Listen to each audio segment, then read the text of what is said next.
Eleanor stood at the airport, her hands lightly resting on their suitcases. She was dressed neatly, her eyes scanning the departures board. This trip to Tuscany was supposed to be special, a late anniversary, a chance to reconnect. Marshall, her husband, paced a few feet away, glued to his phone, jaw tight with impatience. "They just called our row," Eleanor said softly, trying to smile. Marshall didn't even look at her. "Not now," he snapped, waving her off like she was a stranger bothering him. Then his phone rang again. This time, his whole expression changed. He smiled, warm, gentle, even kind. He stepped away, his voice low, words hidden. When he hung up and turned back, that softness was gone. "Change of plans," he said coldly. "I'm not going to Italy." Eleanor blinked. "What? What do you mean?" "Bianca needs me," he said, nodding toward another counter. Eleanor followed his gaze. A woman, younger, stylish, with a smug little smirk, stood holding 2 tickets. Marshall picked up just his carry-on bag. "Cancel the trip. Handle the luggage. I'll be back, eventually." No apology, no shame. He walked straight to Bianca, took her hand like it was the most normal thing in the world, and they disappeared through security, laughing. Eleanor stood frozen. People moved around her, boarding passes in hand, rushing to flights, chatting, living. But for her, the world had gone quiet. Her fingers tightened around the paper ticket she still held, the Tuscany trip they were supposed to take together. She slowly sat down on the nearest suitcase, like her knees couldn't hold her anymore. Her heart pounded, her hands trembled. The boarding pass slipped from her fingers and crumpled to the floor. And just like that, after decades of marriage, she was alone. The taxi pulled up in front of their grand Greenwich house, but Eleanor didn't move at first. She just sat there, staring at the front door, holding her purse tightly in her lap. It was quiet now, too quiet. No airport announcements, no laughter, no Marshall, just the hum of the car engine, and her heart pounding like a frightened drum. When she finally stepped out, the cold air hit her. The driver unloaded the suitcases, the same ones she had packed for Italy, now useless. She thanked him in a whisper and dragged the bags up the steps herself. The door creaked as she opened it. The house smelled like expensive wood polish and silence.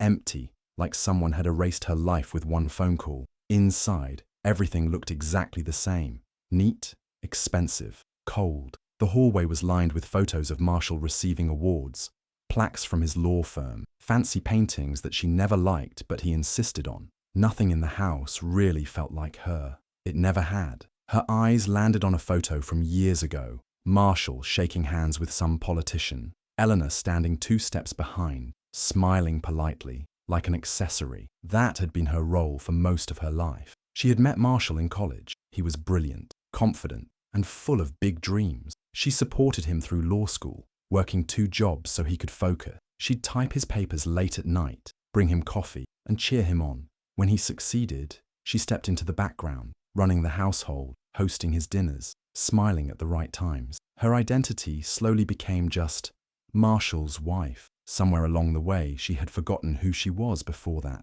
Tired, she sat at the edge of their massive bed. Her phone lay next to her, screen black. She reached for it, hesitating, then dialed. "Natalie," she said, her voice thin, shaky. Her daughter answered immediately. "Mom?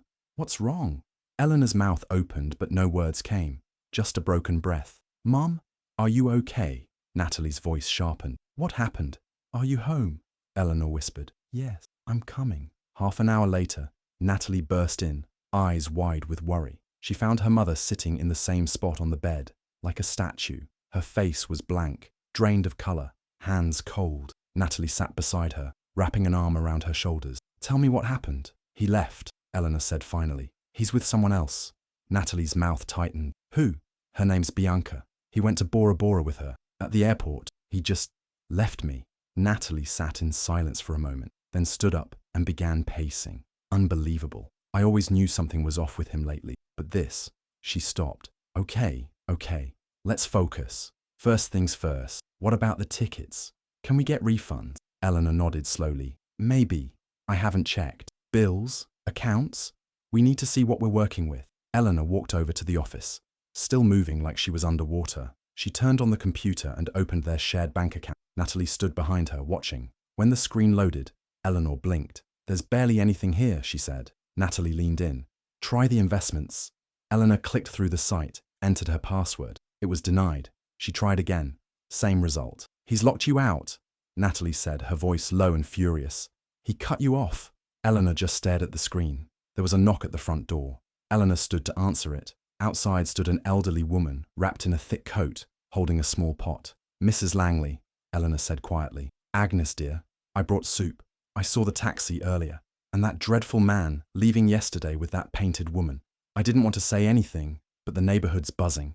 Eleanor took the pot with shaking hands. Thank you. Mrs. Langley stepped inside without waiting for an invitation. You poor thing. Left you, did he? After everything you did for that man. Men like that think they can buy charm and loyalty. Always ends the same. Her voice wasn't cruel, just direct, like pulling off a bandage. But you're better than this, Eleanor. You always were. Eleanor's eyes welled up. She turned away, not wanting to cry in front of a neighbor. I'll let you be, Mrs. Langley said softly, patting her shoulder. Eat something. Don't shrink now. He's already taken enough. As the door closed behind her, Eleanor sat back down with Natalie. He controlled everything, Eleanor whispered. I didn't even think to ask for access to the accounts. I trusted him. Natalie knelt in front of her. We'll figure this out, but you have to stop letting him walk all over you. You're not helpless, Mom. You've just been buried. I feel old, Eleanor said. Like I missed my chance. You didn't, Natalie said. But if you don't fight now, you'll lose everything. Eleanor looked at her daughter, strong, smart, fierce, and saw a reflection of who she might have been had she not given everything to someone who never gave it back. The house felt colder than ever, but somewhere deep inside, something small had started to flicker. Not fire, not yet, but maybe a spark, a ruined trip, a broken marriage, an empty account. Now what comes next? The rain tapped gently against the windows as Eleanor stood in Marshall's office. The room smelled like old paper, cologne, and secrets. His expensive desk sat like a throne in the middle of the room, untouched since he left for Bora Bora. She glanced around. Everything was exactly the way he liked it. Neat, cold, powerful, just like him. Something was bothering her, a gut feeling. Marshall had always been in control of everything. Money, papers, decisions. Eleanor never questioned him. She signed what he told her to sign, trusting him completely. But now, with her access cut off and the accounts empty, she needed answers. She started opening drawers, one by one. Most were filled with dull files, client notes, law books, pens. Then she found one that wouldn't budge, locked. Eleanor remembered something. Years ago, she had asked about a locked drawer, and Marshall laughed it off. Just boring old documents, he had said. She hadn't pushed. She never did. But now she wasn't the same woman. She scanned the bookshelves. Her fingers stopped at an old copy of Moby Dick, one Marshall always mocked. She flipped it open, and there it was. A small silver key tucked inside the cut-out pages. Her heart thumped. Hands trembling, she slid the key into the drawer. It clicked open. Inside, she found a thin folder marked prenup, revised. Confused, she opened it. Her eyes scanned the pages, and then she froze. There it was, a new version of their prenuptial agreement, dated 10 years ago, during the time they had refinanced their mortgage. She remembered signing a stack of documents quickly that day. Marshall had rushed her. Just the usual refinance stuff, he'd said, tapping his pen and pointing where to sign. Her signature was there, but she didn't remember signing this. And then she saw it, the clause that changed everything. It said that in the event of separation or infidelity, she would get almost nothing. The penalty was entirely on her. No mention of what would happen if he cheated. It was cruel, one-sided, and completely unfair. She sat back, stunned. This wasn't just betrayal. This was planned. He had tricked her, used her trust as a weapon. The phone rang. She stared at it, afraid to answer. But then she did. It was Marshall. Found the drawer yet? He said, smug and calm. Eleanor said nothing. I assume you've read the updated prenup. Smart move, really. Always good to be prepared. Her voice cracked. That's not my signature. Not for this. Oh, come now, Eleanor.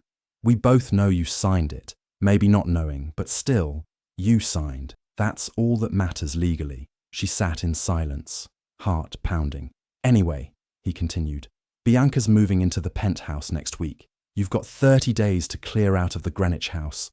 The $100,000 settlement will be wired.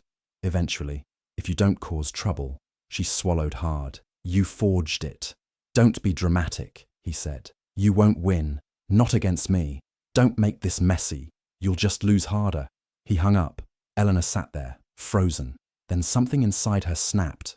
Not in fear, but in anger. All these years, she had been quiet, polite, trusting. She gave him everything, her time, her youth, her loyalty, and he threw it away like garbage.